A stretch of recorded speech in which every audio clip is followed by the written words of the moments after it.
আর ভাইরা সাহাবীরা জিজ্ঞাসা করল, ইয়া রাসূলুল্লাহ, আল্লাহর নবী গো, আপনি আল্লাহুম্মা আমিন বললেন, তিনবার বললেন আল্লাহুম্মা আমিন। আমরা কেউ বুঝতে পারলাম না কেন আল্লাহুম্মা আমিন বললেন, কেন সমর্থন করলেন। বলল, ও সাহাবী, এই মাত্র জিবরাইল এসে বলতেছে, আমি প্রথম সিঁড়িতে ওঠার পরে বলতেছে, আল্লাহ রাসূল শুনেন, যারা রমজানুল মুবারক পাওয়ার পরও তাদের গুনাহগুলো মাফ করাইতে পারলো না, তারা ধ্বংস হোক। বলে নাউজুবিল্লাহ। যারা রমজান পাওয়ার পরও তাদের গুনাহ মাফ করাইতে পারলো না, তারা ধ্বংস হোক। এবং রমজান পাওয়ার পরেও গুনাহ মাফ করাইতে পারলো না, তার মানে রোজা রাখে নাই, পাপ ছাড়ে নাই, এবং নেক তো করে নেই, পাপও ছাড়ে নাই, তারা ধ্বংস হোক। নবী বললেন আল্লাহুম্মা আমিন, সমর্থন করলেন। নবী যদি সমর্থন করে বাঁচার কোনো ভয় আছে? কথা বলেন, বাঁচার কোনো ভয় আছে? বাঁচার কোনো ভয় নাই। এরপর আল্লাহ রাসূল বললেন, ও আমার সাহেব, দ্বিতীয়বার যখন বললাম আল্লাহুম্মা আমিন, দ্বিতীয়বারে বললাম আল্লাহুম্মা আমিন, যাদের পিতা মাতা এবং উভয় একজন বা দুজন বেঁচে আছে, তাদেরকে খুশি করতে পারে নাই, তাদের খুশি করতে পারে নাই, এবং তারাও ধ্বংস হয়ে যাক। আমার নবী বলেন আল্লাহুম্মা আমিন। এই জন্য বাবা, আজকে তো বোনাস পাবেন, টাকা পাবেন, এই যে চাকরি করছেন, আজকে বোনাস পাওয়ার পরে শালির মোবাইল চলতেছে, ঠিক না কথাটা? শালির মোবাইল চলে, অমুকের মোবাইল চলে, এটা নিয়ে আইসো, এটা নিয়ে আইসো। ওই যে তোমার বৃদ্ধ মাটা ঘরে পড়ে আছে, তোমার বৃদ্ধ বাবাটা ঘরে পড়ে আছে, তোমার বাবার জন্য তুমি কয়বার মোবাইল করছো, বাবা আপনার জন্য কি নিয়ে আসবো, আপনি তো আমাকে লালন পালন করে এত বড় করেছেন। ওই যে মা জনম দুঃখিনী, ওই মা জনম দুঃখিনী তোমাকে লালন পালন করে তোমাকে স্তনে দুধ খাওয়ায়, এবং কিতাবে লেখছে কমপক্ষে 2 বছরে 27.5 মণ দুধ মার স্তনের থেকে পান করছেন। বলেন সুবহানাল্লাহ।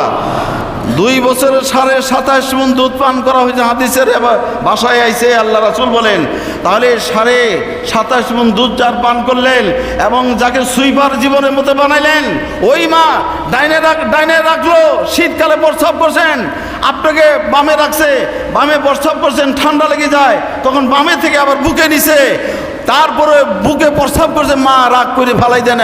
ওই মার জন্য আপনি কয়বার মোবাইল করে, আম্মা আপনার জন্য আমি কি নিয়ে আসবো, ঠিক না কথাটা? তুমি বারবার তোমার স্ত্রী মোবাইল তুমি ধরো, স্ত্রীকে বলো কি নিয়ে আসবো, কার জন্য কি নিয়ে আসবো। স্ত্রী বাবার জন্য কথা বলে কত খুশি, স্ত্রী মার জন্য বললে, শাশুড়ির জন্য বললে কত খুশি। কিন্তু আমার বাবাজি 1 কোটি বার, 1000 কোটি বার এই দোয়াটা চালু থাকে, 3 জনের দোয়া কবুল হয়, তার মধ্যে মাতা পিতা হলো 1 নম্বর। বলেন সুবহানাল্লাহ। মার দোয়া অবশ্যই, বাবার দোয়া অবশ্যই কবুল, এটা কবুল না হয়ে পারে না। বলেন সুবহানাল্লাহ। আরে সম্মানিত হাজির, আরকামা রাদিয়াল্লাহু তাআলা নবীজির কালেমা পড়ছে, নবীর পিছনে নামাজ পড়ছে, নবীর পিছনে নামাজ পড়ছে, যুদ্ধে গেছে, চাঁদা দিছে। তারপরে আরকামা রাদিয়াল্লাহু তাআলা আনহুর ওনার জবান দিয়ে কালেমা আসতেছে না।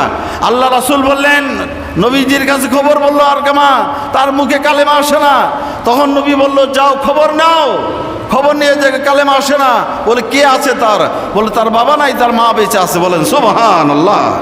আমার ভাইরা, তার মার কাছে যাই বলো, তোমার সন্তান যেন ক্ষমা করে দেয়। তার মা বলল, তার মাকে জিজ্ঞাসা করলো সাহাবীরা, আরকামার মা শুনেন, আপনার সন্তানরা কেমন মানুষ ছিল একটু জানতে চাই। বলেন সুবহানাল্লাহ। ওই মা বলল, এ আল্লাহ নবী সাহাবী শুনো, আমার আরকামা তাহাজ্জুদ ছাড়ে নাই, আমার আরকামা কোনোদিন তার পকেটে যদি টাকা থাকছে, কোনো ভিক্ষুক চাইলে হিসাব করে দেয় নাই, পকেটে যা হাত দিছে, যা উঠছে তাই দিয়ে দিছে। বলেন সুবহানাল্লাহ। তাহাজ্জুদ ছাড়ে নাই, নামাজ ছাড়ে নাই, সব ইবাদত কোনোটাই কমতি ছিল না। তবে তার স্ত্রী একটা কথা বললে আমি যদি একটা কথা বলছি, আমার কথার যে তার স্ত্রী কথার প্রাধান্য দেওয়ার কারণে আমার মনে বড় ব্যথা, আমার মনে বড় এতটুকু ব্যথা। আমি যদি বলছি ওটা শুনে নাই, আমার তার স্ত্রী কথা শুনছে, এই মন দিয়ে শুনেন, মন দিয়ে শুনেন, বাড়িতে তো যাবেন আপনি, মন দিয়ে শুনেন, মার্কেটও করবেন, মন দিয়ে শুনেন। নবীর হাতে কালেমা পড়ছে, নবীর পিছনে নামাজ পড়ছে, তার কালেমা জবান দিয়ে আসে না, জবান দিয়ে তার কালেমা আসে না, বন্ধ হয়ে গেছে। তার মা বলল এতটুকু অপরাধ, এবাদত কমতি ছিল না, এতটুকু অপরাধ। মার কথাটা যে বাবার তার স্ত্রীর কথা প্রাধান্য দেওয়ার কারণে। সম্মানিত হাজিরিন, তখন বলল আমি ক্ষমা করব না। ক্ষমা করবেন নবীর কাছে বললেন, নবীজি বললেন যাও এখনই কিছু লার্কি খড়ি টুকাও এবং ওখানে তাকে আর কামাকে হাতে পায়ে বেঁধে জ্বলন্ত আগুন দিয়ে তারে পুড়ে ফেলো। বলেন সুবহানাল্লাহ। নবীজি এই কথা বলার পরে সাহাবীরা সে লার্কি জোগাড় করতেছে। মা জিজ্ঞাসা করে কেন লার্কি জোগাড় করো? বলে আপনি তো তারা ক্ষমা করে নাই, ওর কোনো ইবাদত কবুল হয় নাই, আল্লাহ নবী বলছে তাকে দুনিয়া থেকে পুড়িয়ে দেওয়ার জন্য। তখন মা চোখের পানি, মার মনে একটা আঘাত লাগলো, আহা তাহলে আমার সন্তান আমার চোখে সামনে পোড়া দিবে, নবীর কথা তো অবশ্য বাস্তবায়ন হয়ে যাবে। বলল আমি মাফ করে দিছি। বলেন সুবহানাল্লাহ। মা তো বলল আমি মাফ করে দিছি। আমার ভাইরা, এই কথা বলতে দেরি আল্লাহ রাসূলের সাহাবী যায় দেখে আর কামা রাদিয়াল্লাহু তাআলা আনহু মুখে বলতে যে আশহাদু আল্লা ইলাহা ইল্লাল্লাহু ওয়া আশহাদু আন্না মুহাম্মাদান আবদুহু ওয়া রাসূলুহু ইহদিনা মা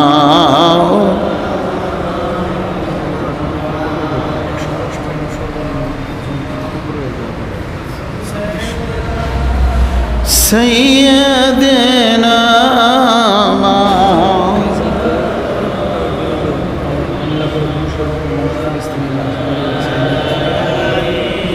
سيدنا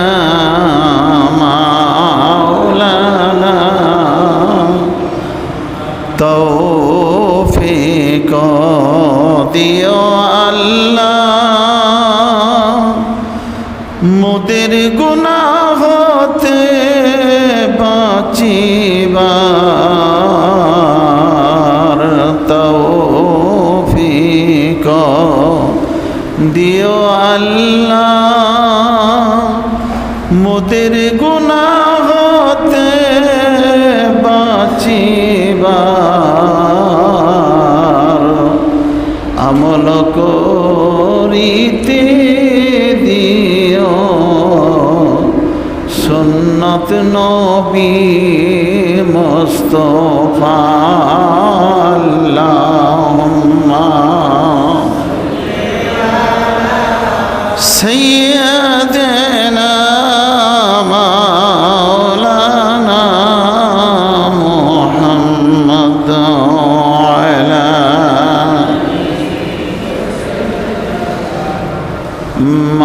মাওলানা। আল্লাহ তুমি দয়া করো, মোদের নসিব করো মদিনায়, নবীজিকে না দেখাইয়া কবর দেশে নিও না। আল্লাহুম্মা সাইয়্যিদানা মাওলানা ওয়া আলা আলি সাইয়্যিদানা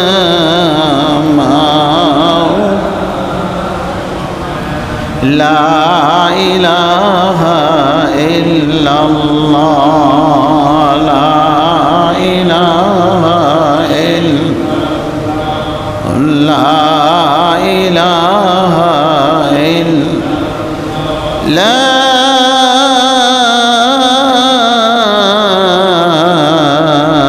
ইলাহা ইল্লাল্লাহ মুহাম্মাদুর রাসূলুল্লাহ। সকল বলেন সাল্লাল্লাহু আলাইহি ওয়াসাল্লাম। আলহামদুলিল্লাহিল্লাযী ওয়াহাবা লানা লাইলাতুল কদর হিয়া খায়রু মিন আলফি শাহরি ওয়া ফাদলুহু আবজাতিজ জামান ওয়া শারআনা ফিল আখতাবি বুয়ুতি রহমান। সমস্ত প্রশংসা, সমস্ত তারিফ সেই মহান আল্লাহ রাব্বুল আলামিনের দরবারে, যে আল্লাহ রাব্বুল আলামিন আপনাকে আমাকে মাহে রমজানুল মোবারকের চাঁদ আমাদের মাথার উপরে দিয়ে আল্লাহ আমাদের বেহেশতে যাওয়ার একটা সুযোগ করে দিয়েছেন। আমরা এই জন্য বলি আলহামদুলিল্লাহ, যে আল্লাহ রাব্বুল আলামিন মাহে রমজানুল মোবারকের চাঁদ তুলে দিয়ে মানুষের গুনাহ খাতা মাফ করার জন্য একটা ব্যবস্থা করে দিয়েছেন। এই জন্য আবার বলি আলহামদুলিল্লাহ। এবং সেই মাহে রমজানুল মোবারকের কারণে মানুষ, লাখো লাখো মানুষ জাহান্নাম থেকে আল্লাহ তাআলা মুক্তি করে দিবেন। এই জন্য বলি আলহামদুলিল্লাহ। একমাত্র প্রশংসা কার করব? কার প্রশংসা? যিনি জাহান্নাম থেকে মুক্তিদাতা, তারই প্রশংসা করব। যিনি জান্নাতের নিয়ামত, হাজারো নিয়ামতের ব্যবস্থা রেখে দিয়েছেন, আমরা প্রশংসা তারই করব। তারই প্রশংসা করব যে মাহে রমজানুল মোবারক চাঁদ ওঠার কারণে ইফতারি আমরা খাই, একে অপরকে আহ্বান করি, দাওয়াত করি। আমি প্রথম জমায় বলেছিলাম যে আল্লাহ রাসূল বলেছে, কোনো ব্যক্তি যদি একটু দুধ অথবা একটা খেজুর অথবা একটু পানি যদি কোনো ব্যক্তিকে পান করায়, আল্লাহ রাসূল বলেছে ওই লোকটা সে জান্নাতে অবশ্যই যাবে। বলেন সুবহানাল্লাহ। তো সম্মানিত হাজিরিন, আর যারা তৃপ্তি সহকারে খাওয়াবে আবে কাউসারে পানি, একবার যে ব্যক্তি পান করবে নবীজির হাতে এমন একটা মেডিসিনে পানি একবার পান করলে 50,000 বছরের একটা দিন হবে। 50,000 বছর একটা দিন হবে ওই দিনে, আর তার পানি পিপাসা লাগবে না। বলেন না সুবহানাল্লাহ। এই পানির ব্যবস্থা কে করে দিয়েছে? সবাই বলেন কে? প্রশংসা কার করব? আল্লাহর করব। সেজদা কারকে দিব? আইনে বেলা কার আইন মানব? আল্লাহর আইন মানব। সম্মানিত হাজিরিন, আজকে 20 রমজানুল মোবারক। বলেন আলহামদুলিল্লাহ। আমরা 19 পারি দিয়ে ফেলেছি। যারা 19টি রোজা রাখছেন, 20 এসে পৌঁছে গেছি। তারাবি পড়ছেন, নামাজ পড়ছেন, পাপাচার থেকে মুক্ত পেয়েছেন, পাপাচার থেকে, অন্যায় অশ্লীলতা বেহায়াপনা থেকে আপনাকে নিজেকে হেফাজত করছেন। আল্লাহ তাআলা আপনার জন্য জান্নাতের ব্যবস্থা তিনি করছেন। বলেন সুবহানাল্লাহ। আপনি নিজেকে হেফাজত করছেন পাপাচার থেকে, রোজা রাখছেন, অশ্লীলতা বেহায়াপনা থেকে। আল্লাহ তাআলা ওয়াদা দিছে, এই বান্দার জন্য আমার জান্নাতটা আমি তাদের জন্য বরাদ্দ করে দিয়েছি। বলেন সুবহানাল্লাহ। আজকে 20 রমজান এবং আজকে রাত্র হলো, অনেকেই সারা পৃথিবীর জমিনে মুসলিম কান্ট্রিতে, মক্কা মুআজ্জামায় এবং সারা মুসলিম কান্ট্রিতে ইত্তেকাফে মানুষে বসবে। অর্থাৎ 30টির আমরা 20টি রোজা পালন করলাম। এখন 20টি রোজা পালনের মাধ্যমে আল্লাহর সাথে এক সাক্ষাতের দরকার। ঠিক না কথাটা? আল্লাহর সাথে কিসের দরকার? সাক্ষাতের প্রয়োজন। তাই আল্লাহ রাব্বুল আলামিন মাহে রমজানুল মোবারকে প্রথম দিয়েছিলেন 10টি দিন হলো রহমত, পরে হলো মাগফিরাত। রহমত এবং মাগফিরাত, এখন নাজাত। এখন কি? জাহান্নাম থেকে নাজাত। আর এই জাহান্নাম থেকে নাজাতের জন্য ওই 50,000 বছরে দাঁড়ানো কষ্টের চেয়ে মুহূর্তের মধ্যে আপনাকে জান্নাতে ব্যবস্থা করার জন্য আল্লাহ রাব্বুল আলামিন আরও একটা বোনাস দিলেন, ইত্তেকাফ। যে আপনি যদি, কোনো ব্যক্তি যদি এই মাসে অর্থাৎ এই 10 দিনে ইত্তেকাফ করে, তখন সব মানুষ ঘুমিয়ে যাবে, এই 10 দিনের মধ্যে লাইলাতুল কদর অবশ্যই মিলবে, বলেন সুবহানাল্লাহ। লাইলাতুল কদর অবশ্যই 10 দিনের মধ্যে লাইলাতুল কদর অবশ্যই মিলবে। আর যারা বেজুর রাত্রগুলো লাইলাতুল কদর, আর যারা ইত্তেকাব করলো ওরা তো অবশ্যই মসজিদে ইত্তেকাব করছে। কোথায় করছে? মসজিদে ইত্তেকাব করছে। তো মসজিদে ইত্তেকাব করছে, মসজিদের লোকটা আল্লাহর ঘরে চলে গেছে। একজন যদি একজনের বাড়িতে চলে যায় সে তো তার মেহমান হয়ে যায়। মসজিদের জন্য ইত্তেকাব করবে, সে আল্লাহর মেহমান হয়ে গেল, বলেন সুবহানাল্লাহ। আপনি যখন আল্লাহর মেহমান হইলেন, আল্লাহর মেহমান, আল্লাহ হলো মেজবান। আমার ভাইরা, আল্লাহ কি করবেন? তিনি বলছেন, আল্লাহ রাব্বুল আলামিন তিনি বলেছে আমার মেহমানের জন্য আমি একটা মেজবানদারি করব, যে ওই মেজবানটা হবে জান্নাতের মধ্যে, এবং এমনই নিয়ামত আমি পান করাবো যে নিয়ামত চোখে কোনোদিন দেখে নাই, কানে কখনো শুনে নাই, জিহ্বাতি কখনো স্বাদ গ্রহণ করে নাই, আর এমন নিয়ামত আমি পান করাবো, বলেন সুবহানাল্লাহ। তাহলে আমরা ইত্তেকাব করবো তো ইনশাল্লাহ? কি বলেন, পারবো না ইনশাল্লাহ? নিয়ত করেন বাবাজিরা, নিয়ত করেন, ইত্তেকাবের নিয়ত করেন। বছরে 10 দিন হইতে পারে, এই ইত্তেকাব 10 দিনের বিনিময় আপনি হায়াত আল্লাহ বাড়াই দিতে পারে। এই যে আপনি 20টা রোজা রাখলেন, 20টা রমজানের পরে আপনি আল্লাহর সাথে যে কথা, আল্লাহর সাথে আলোচনা করছেন, আপনি যখন নামাজে দাঁড়ায় আল্লাহর সাথে কথা বলছেন, কোরআন তেলাওয়াতের মাধ্যমে আল্লাহর সাথে কথা বলছেন। আল্লাহর সাথে কথা বলতে গেলে কোরআন তেলাওয়াত করতে হয়। যারা কোরআন পড়েন নাই আফসোস, আর যারা কোরআন পড়ছেন তারা তো আল্লাহর সাথে কথা বলছেন। আল্লাহ রাসূল বলেছে, কেউ যদি আল্লাহর সাথে কথা বলতে চায় সেজন্য কোরআন তেলাওয়াত করে, বলেন সুবহানাল্লাহ। যারা কোরআন শরীফ পড়ছেন তারা তো আল্লাহর সাথে কথা বলছেন। আর যারা হাফেজে কোরআন, তারা খতমে কোরআন, তারা কত তেলাওয়াত, দিন রাত তেলাওয়াত, আর একটা অক্ষর পড়লে 10টি নেকি পাওয়া যায়। আর এই রমজানের কারণে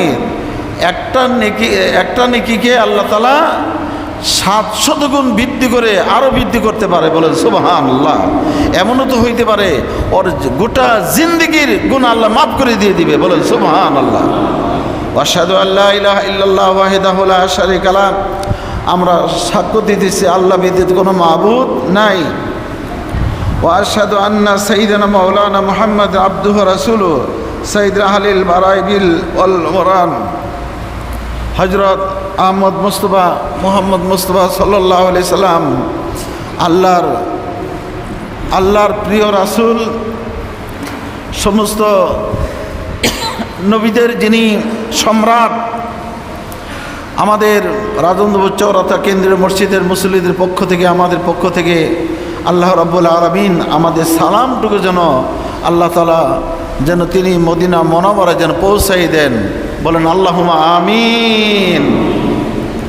সম্মানিত হাজিরিন, যে কথা আমি বলতেছিলাম, তাহলে আল্লাহ রাব্বুল আলামিন তিনি বলেছে, আমি তোমাদেরকে এমন একটা মাস দিলাম, ওই মাসে এমন একটা রাত্র দিলাম, যাহা খায়রুম মিন আলফি শাহর। আল্লাহ তাআলা বলেন খায়রুম মিন আলফি শাহর, যা 1000 মাস থেকে উত্তম একটি রজনী, 1000 মাস থেকে উত্তম একটি রজনী, সেটা হলো লাইলাতুল কি বলেন, লাইলাতুল কদর। লাইলাতুল কদর, এই লাইলাতুল কদর আমরা পাওয়ার জন্য যদি নিয়ত করি যে আল্লাহ লাইলাতুল কদর আমাকে মিলাই দাও, তাহলেই আপনাকে এর থেকে আসতে হবে। আপনাকে তাহাজ্জুদে থাকতে হবে, আপনি কোরআন তেলাওয়াতে থাকতে হবে, আপনি সিজদার মধ্যে পড়ে আল্লাহর কাছে বিনয় যখন করবেন, আপনি চোখের পানি যখন ছেড়ে দিবেন, আল্লাহ কোরআনে পাকে বলেন, فَلْيَضْحَكُوا قَلِيلًا وَلْيَبْكُوا كَثِيرًا। বান্দা কম কম করে হাসো, ও বান্দা তোমার চোখের পানি যখন আমি দেখে ফেলি, 99 ভাগ মহব্বতের মধ্যে জোয়ার লেগে যায়, বলেন সুবহানাল্লাহ। আমি আল্লাহর কাছে 99 ভাগ মহব্বত এর মধ্যে একটা জোয়ার ভাটা, যারা সাগরে দেখি তারা জানে জোয়ার ভাটা হয়। আল্লাহর মায়ার মধ্যে বান্দার চোখের পানি যখন আল্লাহ পাক দেখতে পায়, ওই বান্দা যখন ক্রন্দন করতে থাকে, তার গুনাহ যখন মাপ চাইতে থাকে, আল্লাহ এই গুনাহটা করছি, আমি ওই গুনাহ করছি, বান্দা যখন চোখের পানি ছেড়ে কান্দে, আল্লাহ তাআলা বলেন যে আমি ওই বান্দার চোখের পানিগুলো আমি আল্লাহ দেখে সহ্য করতে পারি না, তখন আমি বলি বান্দা তোর চোখের পানি মুছে ফেল এবং সেজদাতে উঠে যা, এ বান্দা তোর আমি নিষ্পাপ করে দিলাম। বলেন সুবহানাল্লাহ। সম্মানিত হাজিরিন, তাহলে আমরা যদি নিষ্পাপ হইতে চাই, তাহলে লাইলাতুল কদর আজ রাত থেকেই শুরু হয়ে যাবে, আজ রাত থেকেই লাইলাতুল কদর শুরু হয়ে যাবে। তাহলে আমরা অবশ্যই লাইলাতুল কদর অবশ্যই পালন করব। তার পাশাপাশি সম্মানিত হাজিরিন, আমরা আরেকটা বিষয়ে কথা বলছি, সেটা হলো এই যে আমরা রোজা রাখছি, এই যে ফিতরার বিষয়টা, আপনাকে এবছর বাজেট আইছে 110 টাকা, নিম্ন 110 টাকা। নিম্ন কত? সবাই বলেন কত? 110 টাকা। আর যারা উপরে 2600 টাকা পর্যন্ত আসছে, আমার বাবাজিরা, অবশ্যই আপনি এই ঈদের আগেই ফিতরটা অবশ্যই দিয়ে ফেলবেন। এটা গরিবের হক, এটা গরিবের হক। আর জাকাত, আপনি যদি এই জাকাত যদি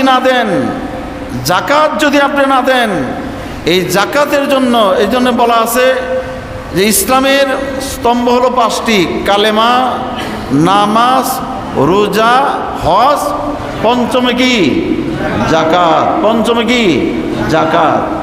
এই জাকাত যদি আপনি না দেন বাবাজি, এই জাকাত যদি না দেন, আপনি জাকাতের জন্য আল্লাহর আদালতে আপনার কৈফিয়ত দিতেই হবে। এবং এই মালগুলো, আপনি যে মালগুলো দুনিয়া আছে, এই মালগুলো আপনার জন্য হারাম হয়ে যাবে। কারণ প্রতি মনে 1 কেজি হলো দান বলেন, 1 কেজি ধান বলেন, গম বলেন, যাই বলেন, এটা আপনার জন্য জাকাত।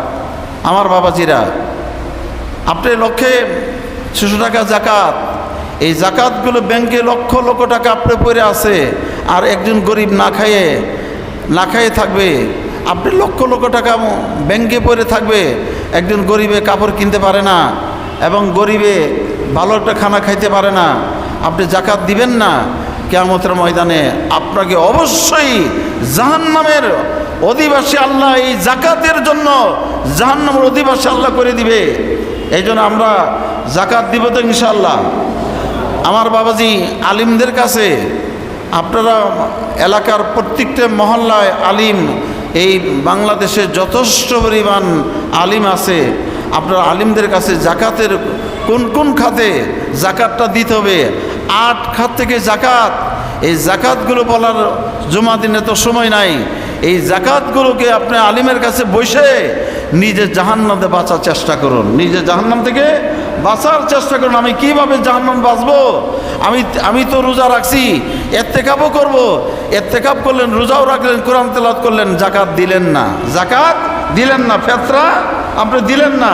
গরিব না খাই থাকলো, গরিবের মাল কিনা আপনার পকেটে, গরিবের মাল কিনা আপনার ব্যাংকে, গরিবের মাল কিনা আপনার বাড়িতে। বাবাজি, আপনি এই অবস্থায় মাল না দিয়ে, গরিবের হক আদায় না করে আপনি ঈদগাহ যাবেন? এ বাবা, আপনার যে প্রতিবেশী, পাশে যিনি প্রতিবেশী,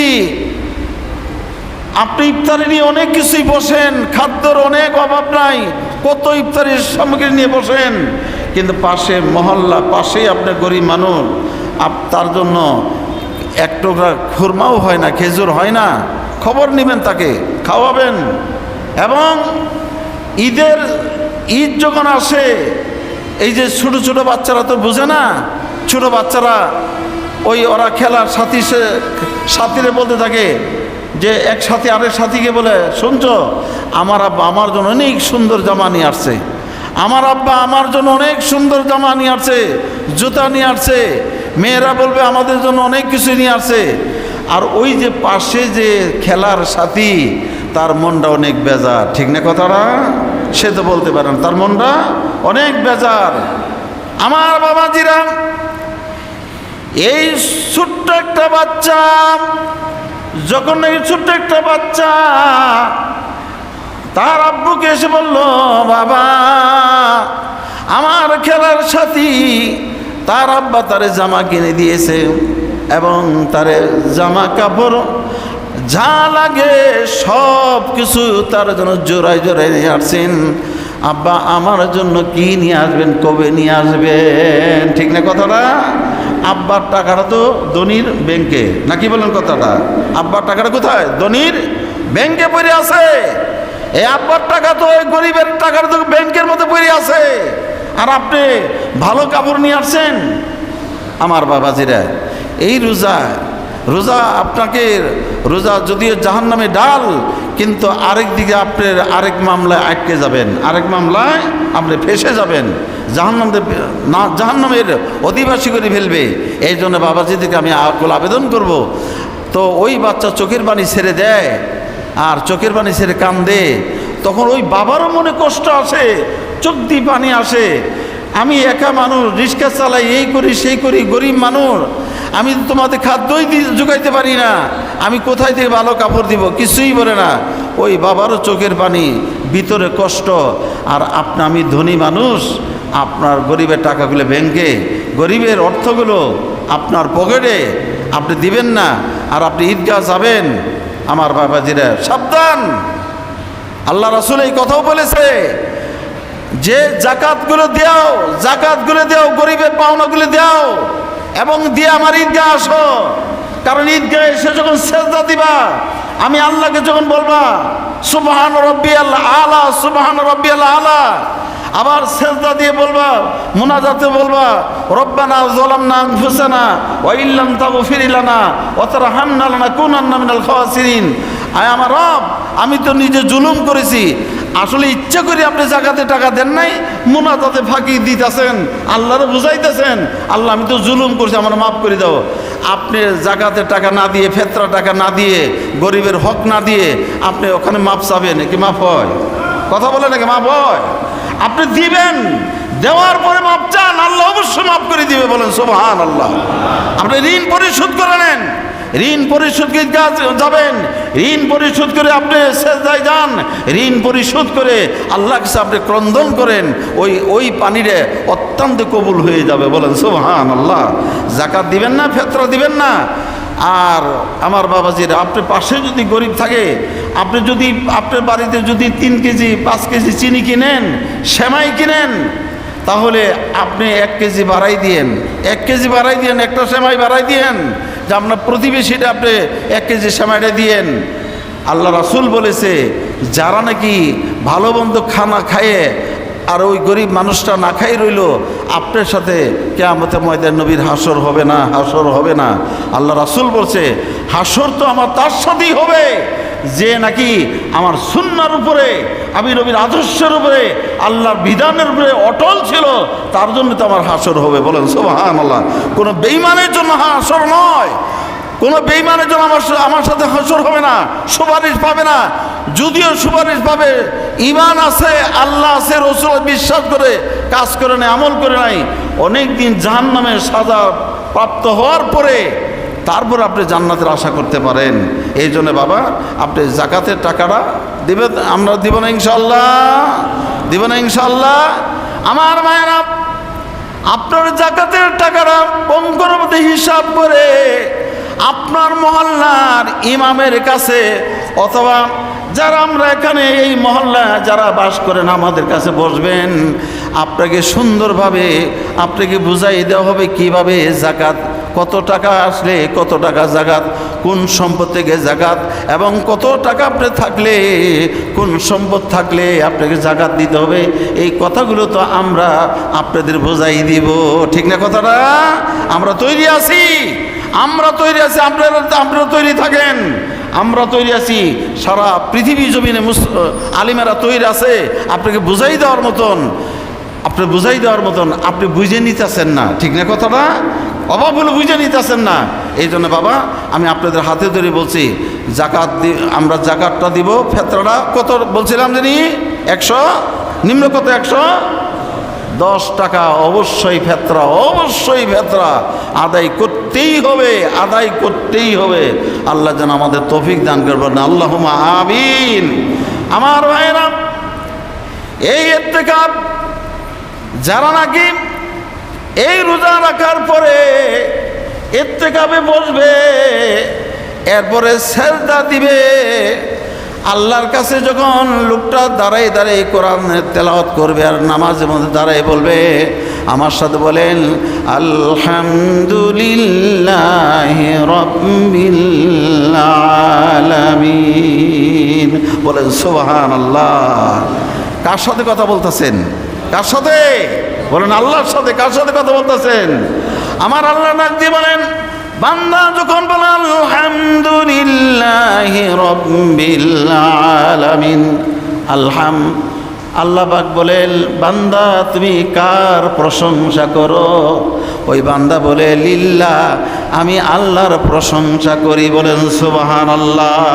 আবার বান্দা বলতে থাকে, তোমার আল্লাহটা কেমন?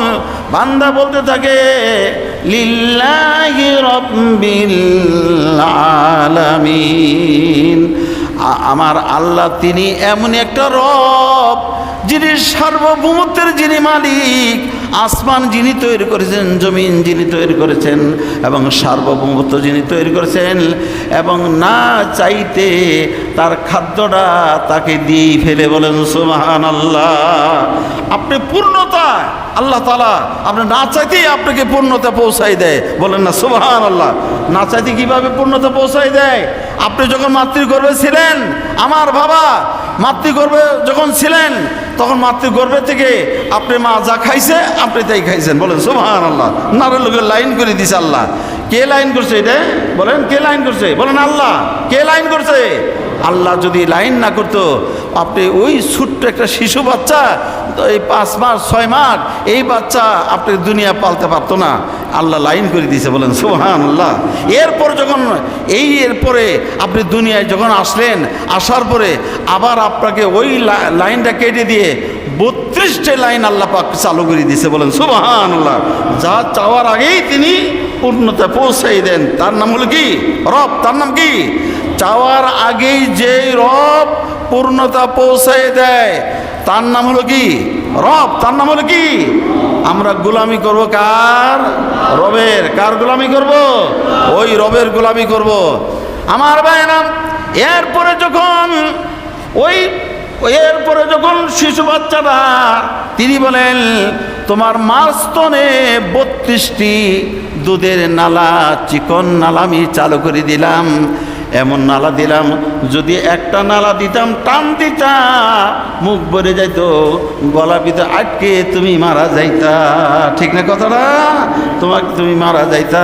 আমি আল্লাহ এমন চিকন করে দিলাম, টান দেওয়ার সাথে না চাওয়ার আগেই তোমাকে চিকন আমি আল্লাহ করলাম, এবং না চাওয়ার আগেই আমি আল্লাহ এমন একটা গরম দিলাম, না গরম না বেশি ঠান্ডা, আমি ওমা গরম তোমার জন্য ব্যবস্থা করলাম। বলেন সুবহানাল্লাহ। এটা চাওয়ার আগেই, এটা চাওয়ার আগেই। তার নাম হলো রব। এরপরে এ বান্দা এমন মিষ্টি দিলাম, না বেশি মিষ্টি দিলে খাইতে পারবা, কম মিষ্টি দিলেও খাইতে পারবে না।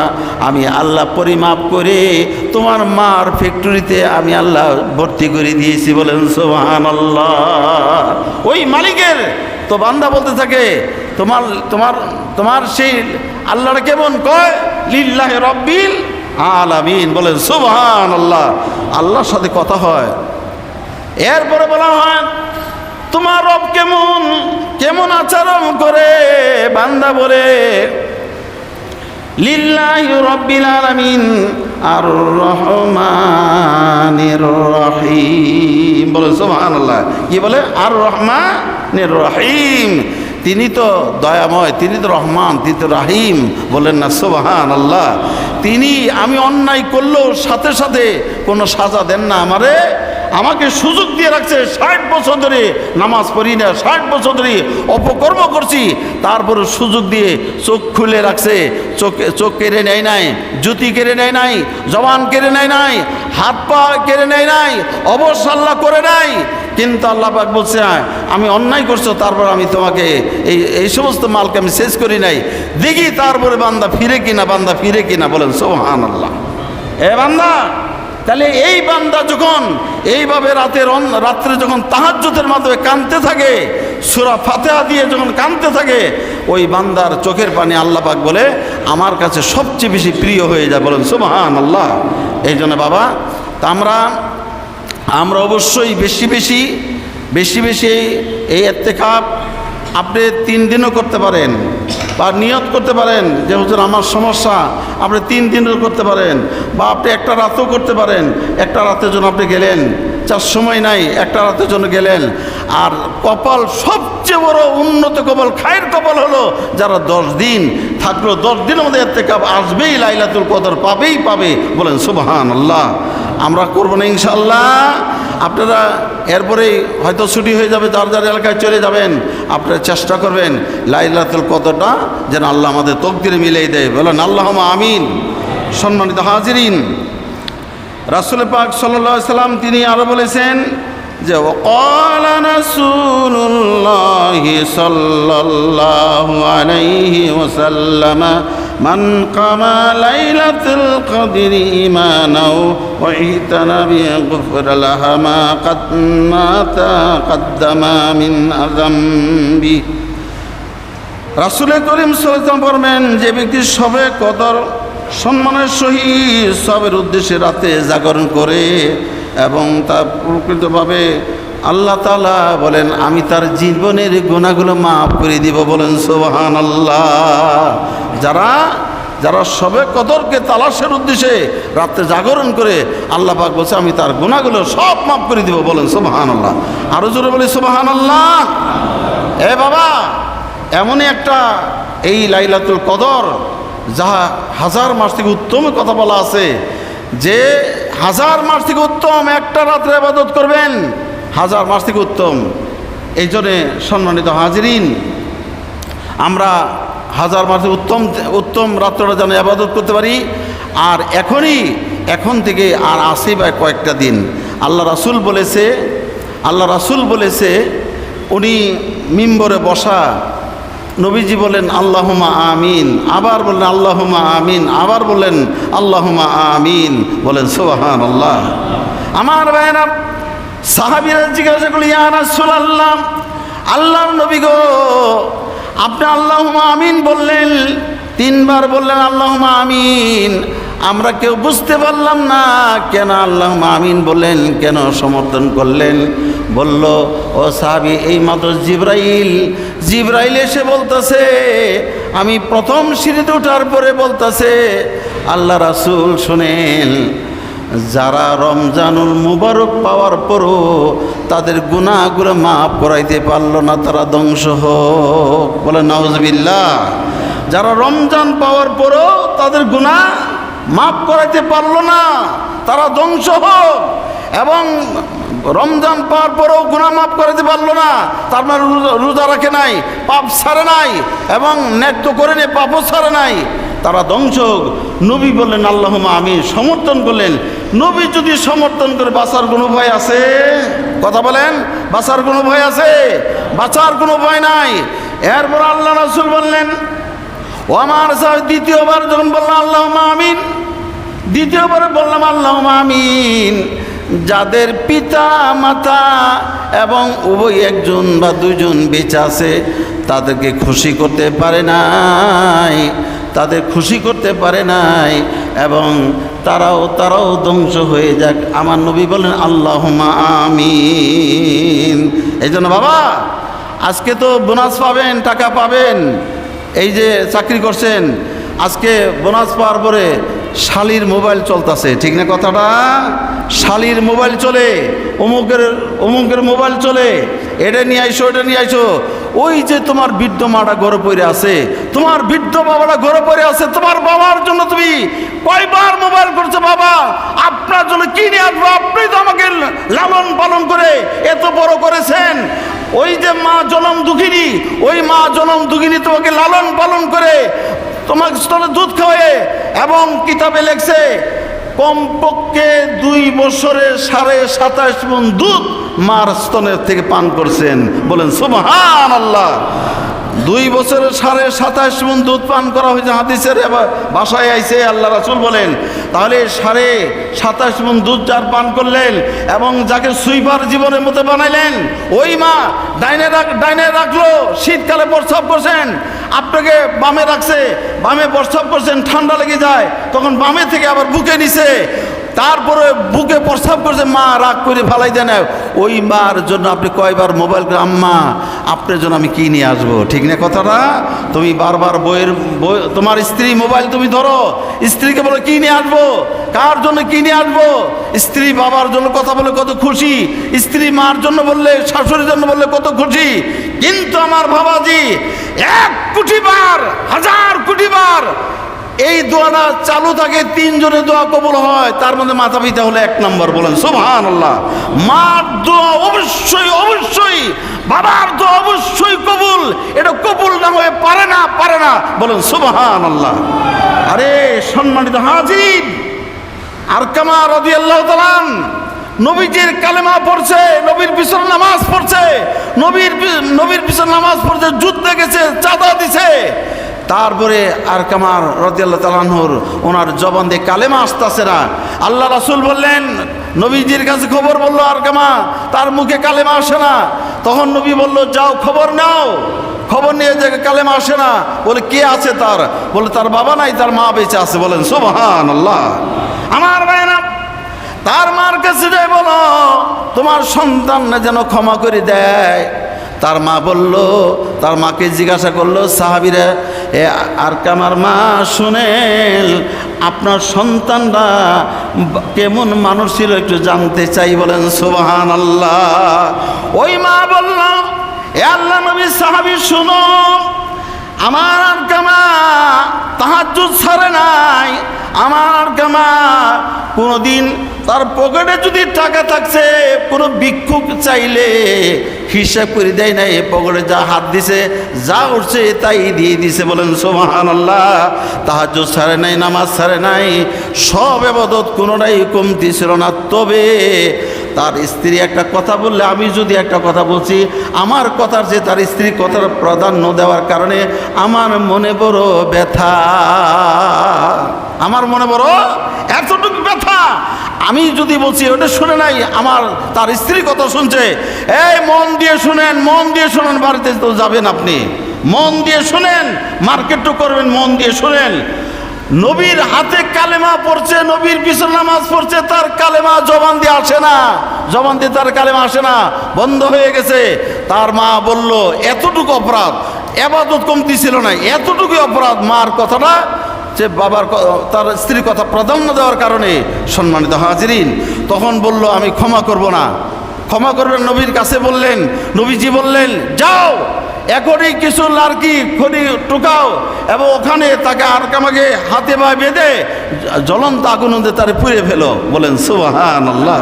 নবীজি এই কথা বলার পরে সাহাবীরা সে লার্কি জোগাড় করতেছে। মা জিজ্ঞাসা করে, কেন লার্কি জোগাড় করো?